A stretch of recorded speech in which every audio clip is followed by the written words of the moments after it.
शेख मुझे पूछना था कि जैसे मुर्दे होते हैं, मैयत हो जाए किसी के घर में, तो मुर्दों को कौन सी इबादत बख्श सकते हैं, मतलब जिस्मानी और माली, कौन कौन सी इबादत हैं जो आप बख्श सकते हैं?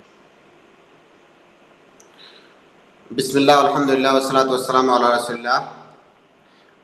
बहन का सवाल ये है कि मैयत की जानिब से कौन सी इबादतें की जा सकती हैं, या वो कौन सी इबादतें हैं जिनको करने से उनका सवाब मैयत को पहुँचेगा। तो इसमें दो बातें आप याद रखें। पहली बात तो ये कि वो तमाम इबादतें जिनका ताल्लुक माल से है, अगर वो इबादत मैयत की जानिब से की जाती है तो उस इबादत का अजर व सवाब इंशाअल्लाह मैयत को पहुँचेगा।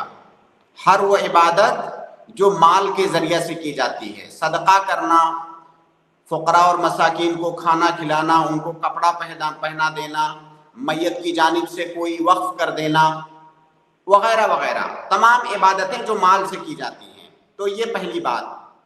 और इसकी कई दलीलें हैं। उन दलीलों में से एक दलील साद इब्न उबादा रज़ी अल्लाह ताला अन्हु का वाक़या है। उनकी वालिदा की वफ़ात हुई तो उन्होंने अल्लाह के नबी सल्लल्लाहु अलैहि वसल्लम से इजाज़त मांगी, या अल्लाह के नबी सल्लल्लाहु अलैहि वसल्लम से सवाल किया कि मैं अपनी वालिदा की जानिब से अगर सदका करूँ तो क्या उसका अज्र उन्हें मिलेगा। तो अल्लाह के नबी सल्लल्लाहु अलैहि वसल्लम ने उन्हें सदका करने की इजाज़त दी और ये बताया कि अगर सदका करते हो अपनी माँ की जानिब से तो उसका अज्र उन्हें मिलेगा। और जाहिर है सदका उसी को कहते हैं जो माल के ज़रिए से किया जाता है, लिहाजा कोई भी माली इबादत अगर की जाए तो उसका अज्र मैयत को मिलेगा। ये पहली बात।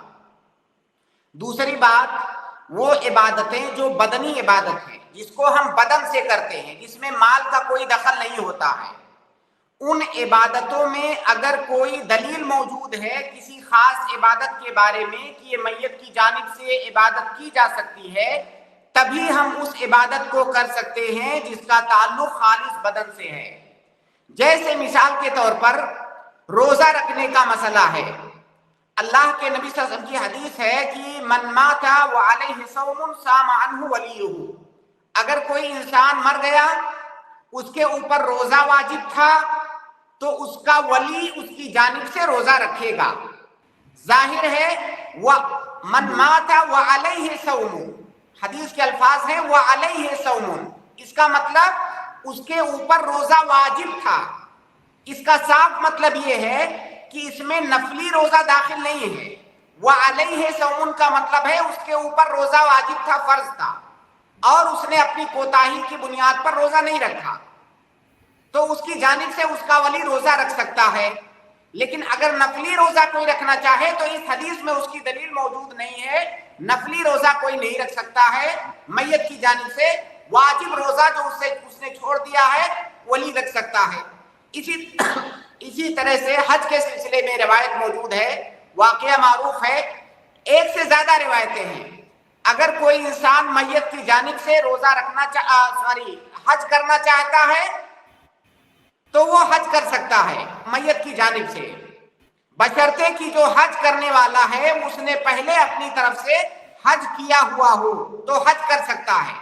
हज एक ऐसी इबादत है जो बदनी इबादत भी है, माली भी इबादत है, लेकिन इसमें बदन का उन्सुर गालिब है। इसी तरह से रोजा जो इबादत है वो खालिस बदनी इबादत है। तो जितनी भी बदनी इबादतें हैं उनमें हम उनके साबित होने के लिए मैयत की जानिब से हमें खास दलील चाहिए।